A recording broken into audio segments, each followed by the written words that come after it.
a certain period of time legally. Like, I mean, kind of.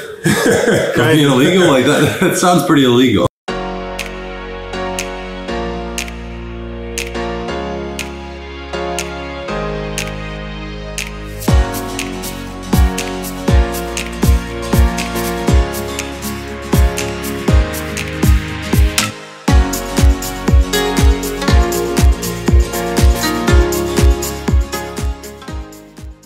Alright, you guys, I'm here with one of my good friends and the processing legend, Khaaz, who I'm going to introduce. I'll let him introduce himself in a moment, but we're going to go back and forth. I know a lot of you guys do e-commerce, or anything you're doing that relates to selling a product, whether it's physical or digital, is going to require a processor. He's the man behind it all. So if you want to kick it off, who you are, what you do, and let people know what's up. So my name is KhaazRa. You can call me Khaaz for short. And just like my man Hayden said, payment processing is what I do. I have many different hats inside a payment processing company. Probably a little bit too boring to explain here, but as we go along, we'll explain why I think we're beneficial and how we can help you and maybe possibly work together. Yeah, so it's kind of interesting because I've known you for a little over 2 years now, almost 3. Maybe more, yeah. And yeah, it's kind of crazy. And so over the last, I'd say 8 months or so, I've been directly using one of his main companies for my payment processing for e-commerce stores and for any other companies I run where we're processing transactions online. I know a lot of you guys might do e-commerce or any sort of other digital business that might sell physical or digital products. You need a way to capture those payments, and some of you might have run into the nightmare issues that we'll get into with Stripe and even PayPal and whatnot. This is my way around it. He's helped me out a lot. His company has really been like a good backbone for that, because there's a lot of shady things that go on in the world of payment processing, and it's probably one of the more boring topics. But I realize now, over the last like 2-3 months, this is what me and all my buddies say: the whole scaling anything as like an entrepreneur online, the hardest piece is the payment processor. It legitimately is. Yeah. Like everything, it's the biggest issue you'll run into. So it's kind of interesting. I wanted to bring him on, obviously introduce him. He's a great guy, really good friend of mine, and you have him explain a little bit more about the nasty world of processing, because it's kind of an interesting thing. We're going to talk about how he built the business to about 75 million a month in sales, right? Which is insane. So I'll kind of have him run through first. If you want to talk about, I think the interesting point is why you chose this industry, like how you even got into that, and then how you started the business and then scaling it up to that point, because that's a huge gap from 0 to that number. Big time. Okay, no problem. So I did not get into the industry just for money, right? I know a lot of people, sometimes they'll pick, and there's nothing wrong with that, to pick out a business just to make money. There's nothing wrong with that at all. I got into this industry because I wanted more time, right? Small children at the time, and I just wanted more time with them. I didn't want to trade, I was trading time for money at that moment. I worked at a school. I used to work for Goldman Sachs in New York, right? Making super good money as a consultant. Worked at the Federal Reserve Bank, did all that stuff on the back end. Moved to Florida and couldn't find a job, right? Literally could not find a job. Finance degree, engineering degree, could not find a job. Nobody's hiring. Nobody's hiring. 2 degrees. Couldn't even pass the finance test. I was like, let me sell insurance. I couldn't even pass the test, man. Oh, wow. So wasn't meant to be. So I started off volunteering, literally volunteering at an elementary school in Orlando. And Orlando's a nice area. I haven't seen any I'm from Detroit, Michigan. Detroit has a rap, right? And a lot of it is true. It's just really rough areas in Detroit. Yeah. And the reason I'm mentioning this is because when I moved to Orlando, super nice area, right? But I started to volunteer at a school that was in a project area, the only project in Orlando. I don't know how I ended up there, right? Found the roots. Yeah, right? But they were the only ones that would bring me on as a volunteer. So then I might have got up to then they brought me on to work for the school. It was like a Title I program or a grant-based program. Started making like $8 an hour. Then the school hired me to make like $12 an hour, and I finally worked my way up to like $32K a year, right? This is like, of course, or $38K before taxes. So you bring home maybe what, 26, 27 or whatever. Yeah. And then I was like, man, you know what? Like, how long can I work in this? And how long can I do this where I get 2 weeks vacation a year, maybe get Christmas off, Easter, a few holidays here and there. And then, it's like that cycle of 9 to 5, or it's the school system, 7 to 3, and then go home. Everybody goes to work on Monday. And then you work until you look forward to Friday before Monday's even over, because it's miserable, right? And so I did that for a couple of years, man. I could have gone into administration. I could have become a principal, went to school, got a master's degree, doctorate degree. I didn't want to do that because I saw people who were there for like 20 years, man. They weren't even making 80K or 60K or even 50K yet. It's just you had to be there for so freaking long. And were you paying your bills on the 27 after tax? I don't know how, man, but I was. Wow. Yeah, I was. Oh, man. I mean, I got to a point where that was probably the hardest job I've ever had. I was a technology coordinator, so I fixed computers. You know, I was a film guy. I was the guy behind the camera, guy in front of the camera. I was editing. I was building websites. I was doing everything. I was even writing letters for the principal that he would send out to, like, the city or so. I was doing everything, and I would even do lunchroom duty. Oh, really? He made me do lunchroom duty. You had everything, crossing guard duty, lunchroom duty. Children would have discipline issues. The dean would call me. I have to go and help them, like grab the child. I was doing everything, man. So I just got to a point and I said, I was looking online and I saw a position for 100% commission position. And I was like, you know what? This is something that I need to do something where I can work as hard as I want to, but also make as much money as I want to. Scalability. Exactly. I didn't want to be capped. So I took the opportunity. They paid for me to fly out from Orlando to Irvine, California. And when I got to the airport in Orlando, I missed my flight. And you're not really making if you're not making a lot, you're not saving a whole lot of money. So I was probably making about $2,400. My bills are probably like $2,200. So I didn't have much money left over. So when I got to the airport, they were like, you have to pay $650 for a ticket. And I was like, oh, shit. Damn, they started crying, right? I really did not have $600. So I put it on a credit card, or debit card at the time, paid it, and flew out to California, stayed out there for like 2 weeks. They taught me some stuff, but I didn't understand anything because I'm not a test taker. Yeah. Right? I'm not really good at taking tests. So came back to Orlando, I only had maybe half a month's rent, money to my name saved up. Mm-hmm. So I came back to Orlando, couldn't sell a damn thing. Like literally nothing, man. It got so bad that I considered reporting myself missing. So that, I know it sounds stupid, but so that, because, who wants to go home? Like, none of you guys are married, right? You guys don't have families. But once you do become married, right, you have a family, who wants to go home? Who wants to say, you know what, I quit my job to take this opportunity and I goofed up. So not only can we not pay, I don't have rent money, but we got to go. I didn't want to do that. Mm-hmm. So I was like, you know what, I'm going to report myself missing. Go get a job somewhere, work for 6 months, and then come back, wow. And say, hey, I made it. So anyway, man, I was getting ready to quit. I was getting ready to do that. Then I thought to myself, this one guy who I met in California, he told me one thing. He says, dude, whatever you do, do not quit. That's what he said, don't quit, and that stuck with me. So I didn't quit. I dropped the sales book because I had no sales experience, ever. I dropped the sales book and just started talking and communicating with people, just naturally, regular.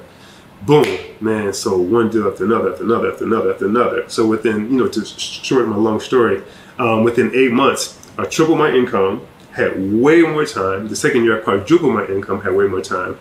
But that company, man, you said it, because you're right. It's a lot of shadiness going on. Oh, yeah. That company was shady as heck. So you were working with a payment processing company. They were like an ISO sales company. Okay. So what they were doing is they would hold funds. Now say you meet me and I set you up in processing, and then your funds get held for months and months and months and months, but you don't know them. You know me. So I blame it on you. Exactly. It just makes me, I just feel better about it. I have the same phone then that I have now, so I'm not like hiding. Like some people would have 2 and 3 cell phones and all kinds of crazy stuff, but they didn't want to deal with it.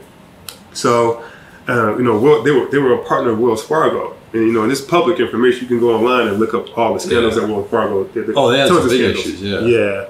So I built up a nice nest egg, but I had to walk away from it and leave it all. So I had to start all over again after being there for like maybe almost 2 years. Oh wow! Then I went to work with another company, built my income back up to what it had been. What it took me 2 years there, it took me 6 months to do. So they were robbing me and robbing the clients that I was bringing, right? So then this particular company started to charge each company and I won't say their name, but they started to charge each client that they had $200 fee out of thin air, just out of thin air.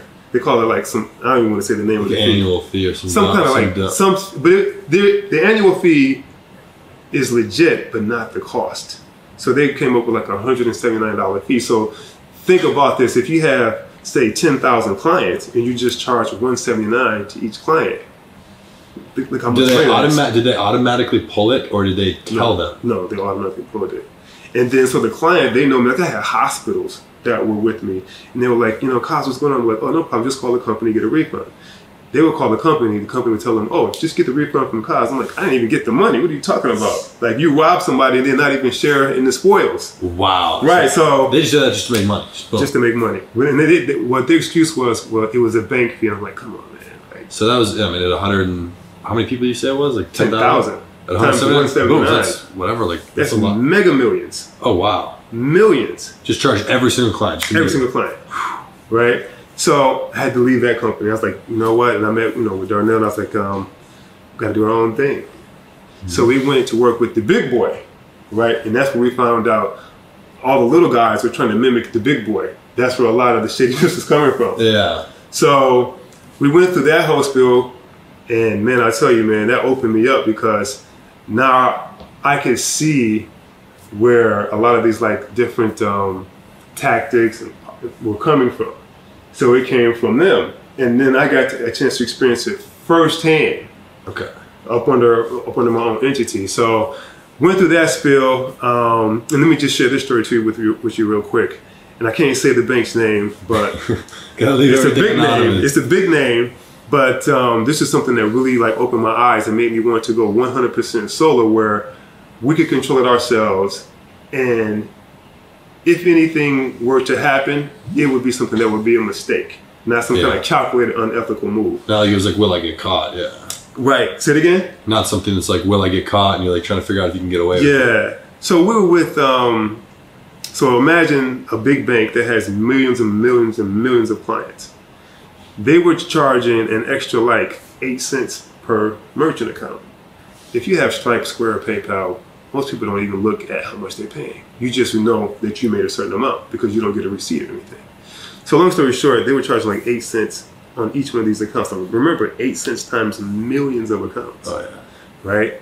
And an old lady noticed that. She said, you guys overcharged us 8 cents. We're like, man, she's like being cheap. We're like, that's how we took it, like, man, she's really being cheap. But she was accurate. So we noticed, we did an audit, and we noticed on a ton of accounts, it was an extra 8 cent charge. So we called the institution and said, hey, you know what, you guys overcharged 8 cents. So they said, you know what, yeah, we see the mistake. We'll fix it in 30 days. Nothing happened in 30 days. We called back on 45 days. We said, hey, what's going on? We're like, this is a lot of refunds that we have. 8 cents times a ton of accounts adds up. So they said, you know what, management will get with you. We'll call you in a week.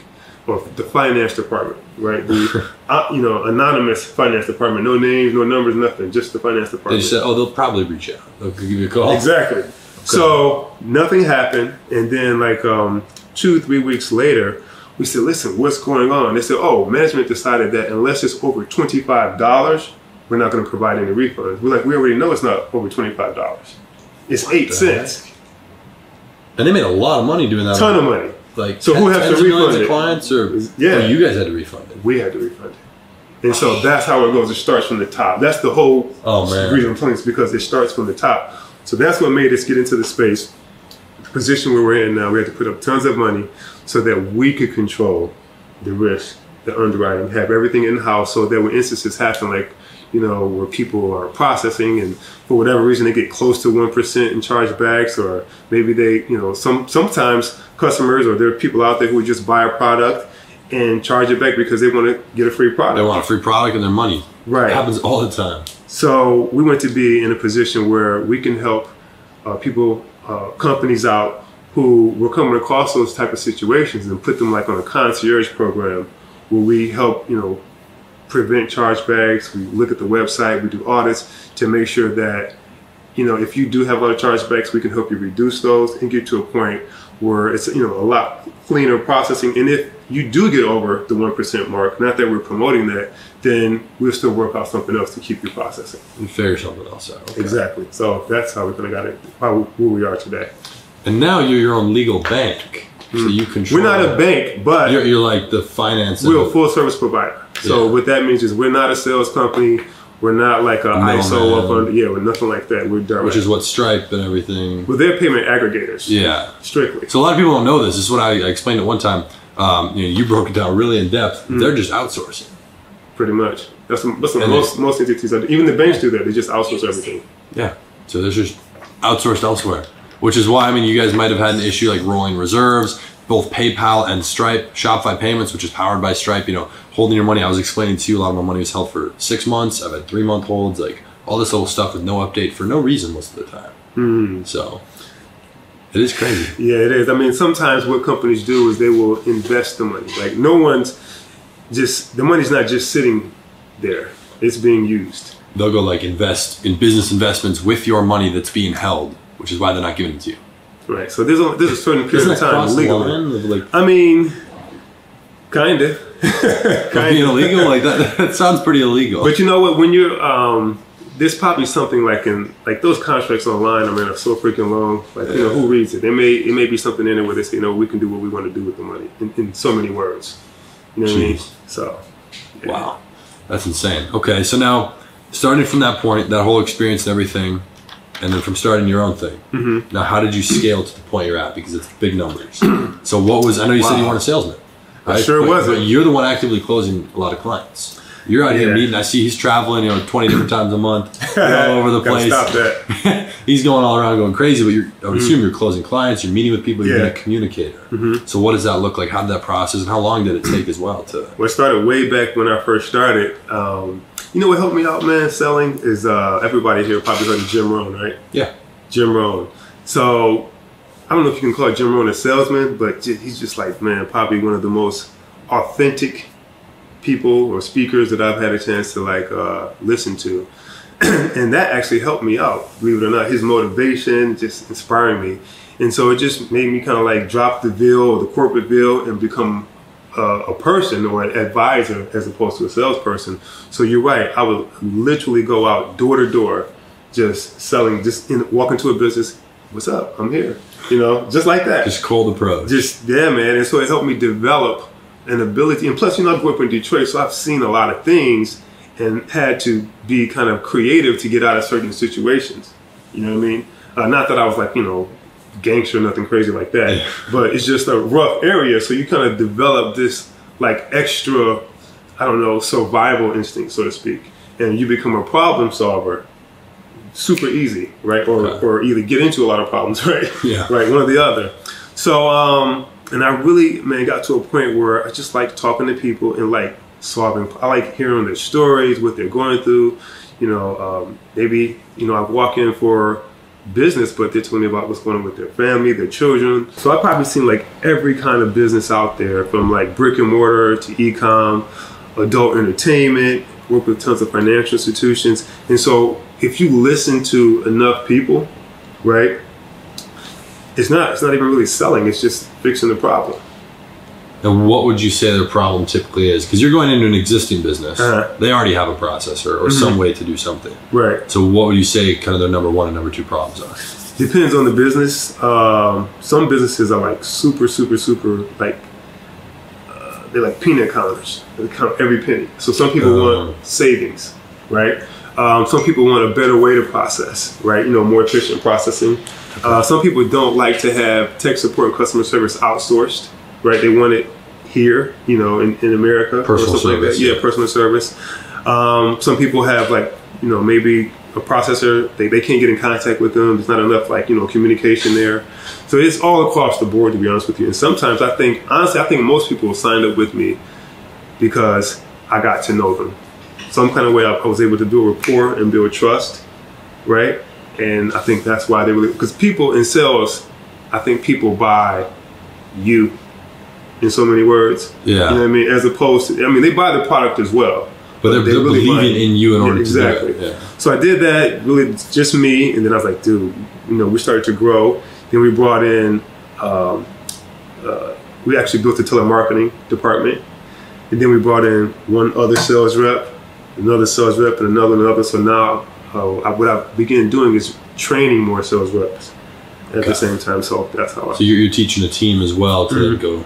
Okay, and was that in Orlando or in California? Offices in Orange. So Texas, Orlando, California. Those were our 3 main areas, and then we just branched out from there. Now in New York, Ohio, like a lot of different places now. There you go. Yeah, I didn't know that. That's what's up. Yeah. Global. Yeah. Global in the U.S. Well, there you at go. least national. Yeah, I was gonna say. Global in the U.S. Global in the U.S. I like that. Okay. There you go. Think big. Yeah. Okay. So what was that time frame like? I know you said it took a while from building up. Was that like back in 2010, 2005, like 5 You know, it's crazy, man, because I always forget. I guess time flies when you're having fun, because going back to why I got into this for more time, yeah, you know, to have more, you know, control or access to my time, man, I can't remember, dude. I know it's been well over 10 years. Okay. Yeah, it's been over 10 years for sure. Because I was talking to my Darnell the other day, and I was like, man, you know, we've been doing this for 7 years. He's like, looked at me like I was retarded. He's like, dude, are you serious? I was like, that's not right. He sent me an email back from like 2011. I was like, oh, okay. So it's been a minute, man. Yeah. Good old Darnell. That's funny. Yeah. He's been with you from the start. Yeah, man. From the start. Yep. I was doing this as a sales rep myself at least maybe 3 years before I even connected with those other companies. Yeah. Okay. Cool.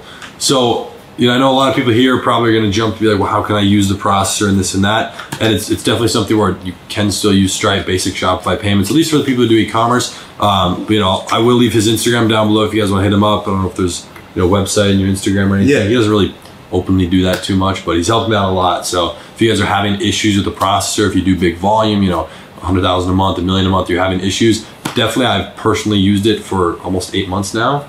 It's been golden. So it's awesome. He's a good guy, man. You know, we like to work with ethical people. So if you're not ethical, right, we're probably not a good fit, to be honest with you. Yeah. Definitely helped me out a lot. But one, you know, piece of leaving advice, you know, you've been doing this for over 10 years, you've had a lot of fun doing it. What would you say for someone who's trying to scale a business, whether it's digital or physical, what's one of the most important things? I know you're really, really big on communication. The partnership. I would say having a team, well, obviously having a team to scale. You can't do everything yourself. And I would say building a super freaking awesome system. Okay. A system, man, yeah. So what does your system look like? You know, I know people have multiple systems. Like I build a system of how I operate my day. Okay. And I build a system of how I, you know, grow e-commerce stores, how I close clients, how I work with brands. You have like a system of your flow of how you. Right. No, that's key, man. You know, I don't know everything, but to this day, I just went to an event in California. I'm sorry, not California. Where was I? Miami. Last weekend, Craig is one of my coaches, right? And his whole concept is, I'm giving him a plug here. It's called The Perfect Day. I think he has a book called The Perfect Day. Okay. And so what we did for an entire day is just worked on how can I create the perfect day from that day, which was May the 1st up until May the 1st, 2019, up until May the 1st. I'm sorry, what's this year? This is 2019. Yeah, 2019. He does lose track of time. I lose track. Like, what year is this, man? Because he made 2018 to 2019. Yeah, yeah. Well, no, it was just recently, May 1st. Oh, you're doing it until next year. You're right. So I signed a contract to say this is everything that I'm going to do between May 1st, 2019 to May 1st, 2020. So my days are already laid out. Okay. Now, I may not stick to it exactly. Yeah. But everything's laid out, like my bigger picture, my 90-day plan, my 60-day, my 30-day, 72 hours, 24 hours. Does that go down to, like, you know, usually, I would assume wake up and go to bedtime, you go to the gym, you got that outline carved out. Yeah. Okay. So that's that. Now, the business needs to have something like that as well, right? So those are like if you have it's hard to just have a system for your business and then your life be all crazy, right? So my personal life is systematized, as well as the business, right? Oh, I see. Right. So the next 2 days we worked on the business, right? Now he's not in payment processing, but you know there's some other things I want to do outside of payment processing as well. So how does all this stuff get done? And it's by creating systems to get it done. So maybe, you know, the marketing team does this, and you know the back office does this part. They do this part, then I do this part. But I also have a family, so that's included in there as well. Yeah. You know, so our like how many times are we going to leave the country this year? Maybe 4 or 5 times, right? You know, how we're going to allocate the funds to, you know, finance these different things. You know, who's going to do this, who's going to do that. I'm not the most organized guy, so I'm not planning the trip. You're super spontaneous. Yeah, I'm super spontaneous. I'll double book like crazy, man. So having a system, man, and having like people around you. You know, my wife is probably like my biggest supporter, to be honest with you. Like by far, man, like my biggest supporter. So as long as I get time with her, everything else works out for me. There you go. Having a system, man, and having a team. I like that answer. You like that? That's what's okay. up. Yeah, that's for real, man. Yeah. I hope that, gives some good insight as well into this business, because, a lot of people who follow me do stuff online when it comes to processing. Most of that, it's a big key chunk of my audience. So I know a lot of you guys have struggled with that. And if you haven't yet, trust me, you will if you're scaling a business. I was explaining to him too, like some of the issues we've had with Stripe. Even building a new e-commerce store to just a couple thousand a day in like a week, done, bam. All your money held, gone. For no reason, like just for scaling to certain numbers. So that they look at you at certain points. I think part of that is because, so you have like different. Some of it's automated because we have an automated system as well. But a human, can at least check it every now and then, right? Also, if there's no relationship there, like let's say because we have flags set, right? And let's say something goes crazy, we know you, right? Hey Hayden, this is what's happening. How can we fix it? Whereas I think with some of the other companies, they just shut it down, like you said. Like they don't understand it, they don't look at it, they don't try to look into it. It's almost like you're another number. They're just done. Right, you're done. That's and they'll hold your money too. Which, by the way, it does suck. I've had issues. It's annoying, but I really feel for the small people who are starting, because let's say you put your first $3,000 into a business. You make back $6,000, but $2,000 of that is product cost, which you now have to pay. So you would have had $1,000 profit or whatever the numbers are, but now your original $6,000 is being held. You already spent the $3,000 on ads, and now you have to spend the $2,000 on product. You're $5,000 in the hole until you get that back. And if you don't have the money, then maybe you can't fulfill your order or whatever it is because the $2,000 product cost. Then there's a whole issue. That's another reason why we became a full service provider. Exactly that. Man, like we've seen businesses just like you're already, especially when you're first starting out, whether it be a launch or brick and mortar business or whatever, to have some, how are you going to make payroll? Yeah. Or your entire staff would just walk away if they can't. They have families, they have bills. They'll buy food. Yeah. Exactly. So that's one of the reasons why we got out of that particular space and got into where we are now, so that we could have control over something like that. And we could, there's the FTC who still oversees everything. So, if there's like, 50,000 in chargebacks in one day, of course we have to hold that for a minute. But there's communication. It's not like we just hold it and then you send us an email and we ignore it. If that happened with anyone else, you're done. Oh yeah. But a real company would just deal with the problem, right? Talk to them first. What happened? Right. Yeah. I think that's what makes it different too from like whether it be Square, PayPal, Stripe, or even the banks, because even the banks outsource everything. So they get a particular rate.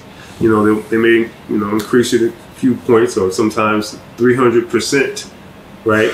And then also now when you get a chance to hold funds on top of that and make extra money off of that, and plus anytime you get a chargeback, I don't know, what do they charge for chargebacks now? I know there's a flat fee. Is it 15 cents or something? No, for a chargeback. Oh, they charge a couple dollars or something. There's something. It goes up. How much? It's like $15. 15 and like a flat rate. Yeah. Yeah. How much? 30? So if you're doing a $10 order, you get a chargeback. And let's say you lose theoretically, there goes your 10 and a 15. Exactly. Yeah. So there's money to be made doing that, but that's not our business model. Yeah. Yeah. I like that. And that's why you've been able to scale. That's why I know you guys are long term. I like that. That's what we're looking for, like the long term. Like, if we can have millions of clients like Stripe, that would be cool. But that's not really our goal right now. Our goal is to build relationships for the long term businesses, because the industry, like anytime you process online, it's quote unquote considered high risk. But everything online is not high risk. So we're trying to change that. Because let's say a doctor's office, that's considered low risk. So they get better rates, they get better this, better that. There's tons of businesses who process online who I think, in the way we feel, is they should have some of these same opportunities that a low risk brick and mortar medical business would have, or something like that. Yeah. So by building those long-term relationships and creating a good history, we can slowly but surely begin to change some of that. I like that. It's a bigger picture mission. Yep. Okay. Now, one thing I know, you were telling your story about, when the money was tight, a lot of things, and now having everything, being able to travel and having scaled a company over the last, 10, 12 years. If you had to give a piece of advice on money I know we discussed this last time we were in person. You always fly economy. You don't even own a car. Like, I know it's crazy. Touch on that real quick. You know, everyone has their thing. And David Carradine of Kung Fu, man. Yeah, if someone makes money and they want designer, that's cool. I do respect that as long as you're not being dumb about it. But touch on your personal opinion on the spending end of things, where you like to allocate money, and just your priorities. Interesting, man. So my wife is a giver, super giver. My grandparents were like givers. My grandfather was a pastor of a church, and I literally grew up over a church, like physically. Like, we moved in Detroit out of a city called Inkster, Michigan, which is like super horrible. But we moved inside of Detroit. It was a karate school that I remember going to when I was 5 years old. It was a karate school. I don't know what was on top. I guess the office.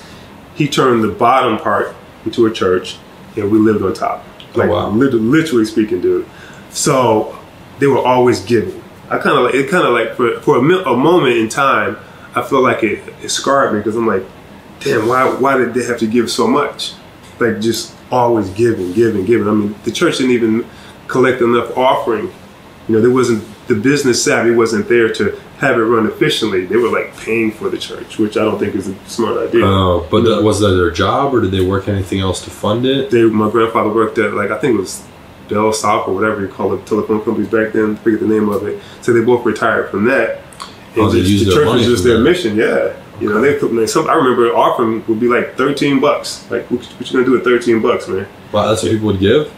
would a lot of people come, or no? Like $13. That was all who was in the church at that time. Maybe $1 here, $1 there. Yeah. They were doing so much for families, feeding them, picking them up, going to the hospital, so I guess that kind of got instilled in me a little bit. And my wife is a giver. When I first met my wife, she wasn't my wife, but when I first met her, I remember talking to my best friend, right? A good friend of mine I grew up with. And I was like, man, dude, I can't keep up with her, man. I was like, what should I do? Because she was always giving me something. Like my shirt, she bought this shirt. She bought the pants. She bought the socks. She bought my underwear, right? Even my undershirt. She like literally bought me brand new undershirts just to come here. Everything. So I was having a hard time kind of keeping up. I was like, man, what can I do? She's like one big purchase of just like... It's just all, like we're talking, like you and I are talking, like if she watches this and she hears something that I say I need, she'll get it, right? So I connected with another giver. And it's just always been like that. So what we've done in our company, man, and I'm not going to say that everyone should do this. Definitely a different way to do it for sure. But we've given there's been years, I remember, where every penny that I made, like for sometimes 2 or 3 years, I wouldn't take a check home. Wow. 2 or 3 years. I would literally put it back into the business and make sure every staff member gets paid, not just like a small amount, but enough to be comfortable and consistently keep up with, the standards or whatever. So we did that, man, for like years, man. I remember like many years not bringing a check home. And now to analyze how worth it was with just the allocation of capital to the employees, are most of those people still with you? Absolutely. Especially the salespeople. Yeah, they're not going anywhere, man. Like anywhere, period. So we have we pay people well because they help generate the income. Yeah. So it's definitely a long-term game. I'm not saying I'm like Jeff Bezos or anything like that. But, if you think about how he started, man, or even like how Sam Walmart started, right?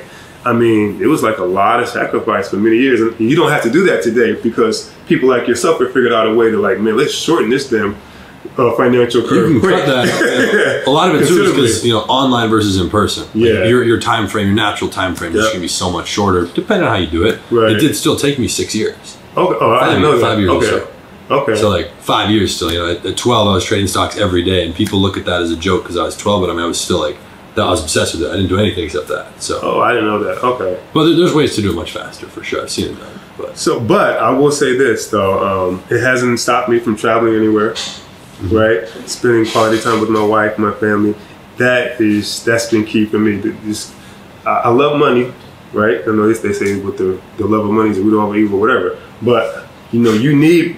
Jim Rohn said that it's power. Jim Rohn said that money is not everything, but it's just as important as oxygen, right? That is true. You can't live without it, right? Something to that effect. So it hasn't stopped me from spending time with my wife, going to various places and having experiences. And that's what I really get off. The experience. The experiences. I saw you in Cape Town having some fun, traveling. The Kruger Park, the safari, Zimbabwe, Venice. You're a couple feet from a lion, a safari. Yeah, man. Yeah, the experiences like that, man. So that's what's been important for me. You do need, to a certain extent, you need, like free-flowing cash. So you do. Matter of fact, I found out, because I didn't book the Kruger Park experience, the safari experience, but where we were staying, Miss Bush had stayed there.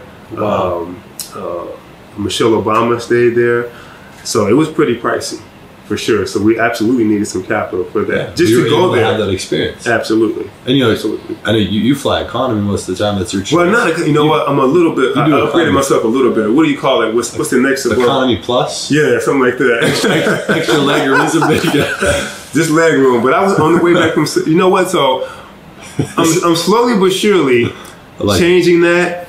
Not I saw you first class on one post. I was like, yeah, because. We came back from South Africa. We flew first class.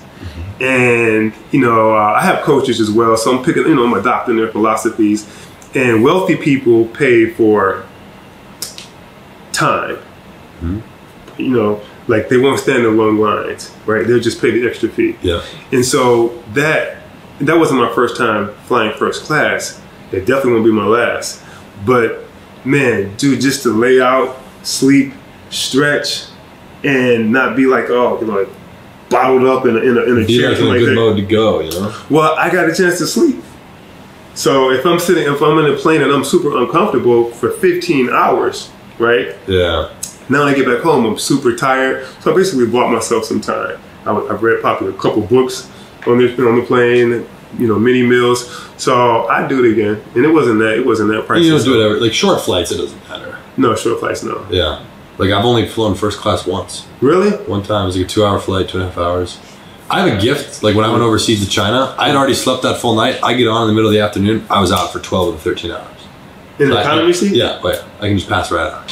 So that is my gift. Oh, yeah? I'm happy with that because save some money. I'm not going to do that. Like I said, when you fly overseas, though, man, some of those seats are comfortable enough, even for a tall guy like ourselves. I'm comfortable, right? Yeah. But I was with Darnell, man. He's like the last of the big spenders. So we flew first class on the way back. But yeah, I definitely believe in being frugal about it. Just like I'd rather spend more money on the experience as opposed to just the first class. You're getting there anyways, like pretty much. Pretty much. I like that. It's a good philosophy. Well, I hope you guys enjoyed this video. If there's any other last piece of advice or comments, I would say just put time into it. Everything takes time. You've been doing this, like at least the payment processing for 12, 13 years. Yeah, man. So I've seen it all, man. Like literally work with every kind of business out there, from adult entertainment, non-profits, event planning, coaches.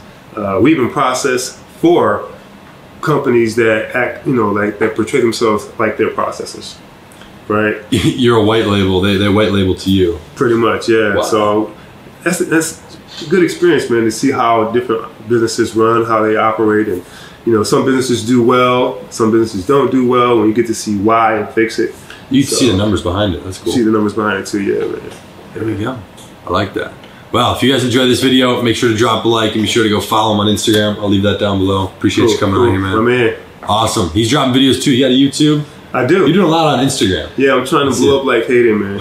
Yeah. So I am, because I'm getting into the coaching space. All this experience, I might as well, share it with other people and help them in some kind of way. So absolutely. He's giving a lot of little Instagram stuff. Fun, free pieces of value all the time.